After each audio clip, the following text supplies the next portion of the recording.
Hello, my name is Gabriel, and today I'm going to show you what has been the most intense year since I've been here at Bear Again, so bear with me and let's get started. 2021 was off to a bad start in January after a tree fell over the electrical fences. It crashed next to the den where 11 orphan bear cubs from 2020 were having their winter sleep. We fixed the fences as soon as possible, but the event caused the cubs to wake up and they did not go back to sleep. This meant that we had to start feeding them, and since our drone was in pieces after a crash, we had to do it manually without the cubs noticing us through the cold, snowy, and rugged terrain. Soon after, Leonardo had an accident and nearly lost 2 of his fingers in a machine. He underwent surgery, and for several weeks he was doing his daily routine while his broken fingers were healing. Taking food out to the bears, replacing frozen pipes, and bottle feeding Little Gromwoods, the first orphan bear cub from 2021. We took him into our care at the end of February, and since it was too cold outside to put him inside the den house, he spent his first few weeks at Bear Again inside the house under Leonardo's close supervision. A tiresome activity which involves very little sleep, for the caretaker, of course.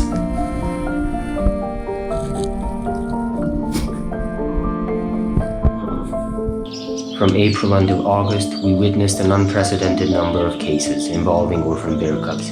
Every week, we were getting contacted from across the country to pick up or capture bear cubs that were seen or found without their mother. We drove tens of thousands of kilometers, working closely with authorities, hunting associations, locals, and other NGOs to try and give these furballs another chance to a normal life in the wild. In many cases, the cubs were in a bad state of health, having physical traumas or suffering from severe dehydration, malnutrition, and other illnesses.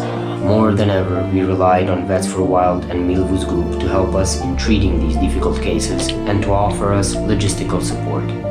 Some cubs had broken limbs after being hit by cars and had to be operated, following a long recovery period.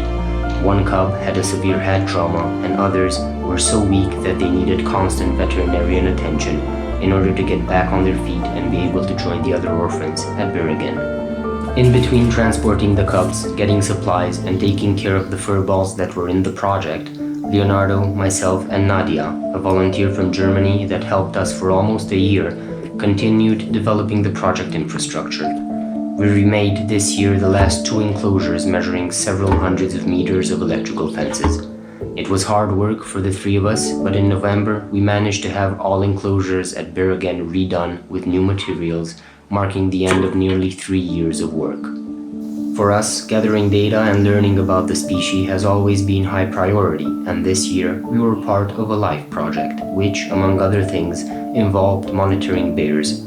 We equipped 2 orphan bear cubs from 2020 with GPS video collars and monitored their behavior for several weeks. We also started building a cableway system with which we plan on feeding the cubs.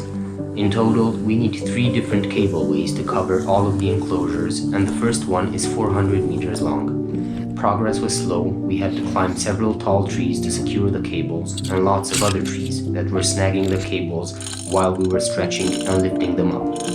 If all goes well, this year we will have a functional prototype. We thought about this cableway as a better alternative to the feeding drones. Drones are good at spreading food on large areas and are mobile, but the downsides are that they are expensive, unreliable in this environment, can only be used in certain weather conditions, and can carry small loads at a time. We crashed so far 3 drones, and the one we got this year in July, thanks to Vodafone Romania, can carry about 5 kilograms. Feeding the cubs from this year with it takes about 4 hours each day if the weather conditions are good, which leaves little time for other things. You may be wondering why feeding takes so long. It's simple. We have a lot of hungry mouths to feed. This year, we managed to take into our care 31 orphan bear cubs, the most we ever had in 1 year in 18 years since Leonardo Beretsky founded Bear Again and started helping these animals in need. The last orphan bear cub we took into our care this year is from the Republic of Belarus. The species is red listed there, and the Ministry of Environment, with the help of the Minsk Zoo and other NGOs, have made great efforts for this bear, named Melani, to reach our care.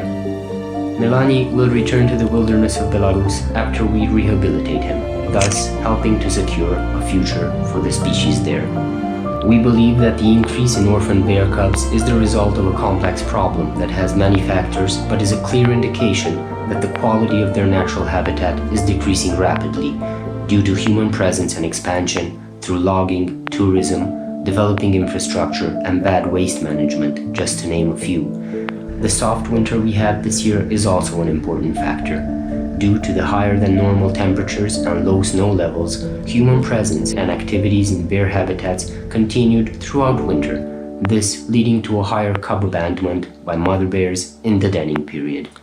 For us, it was a difficult year with many challenges and sleepless nights, and we are very grateful for the help that we've received this year from so many wonderful people. We needed it more than ever, and we especially like to thank Vets for Wild, Milvus Group, ACDB, Bears in Mind, Nadia Müller, Maria Nisulescu, all the donors that trusted us with their donations, and of course WWF Romania, our main sponsor. My name is Gabriel, and I'll see you next time.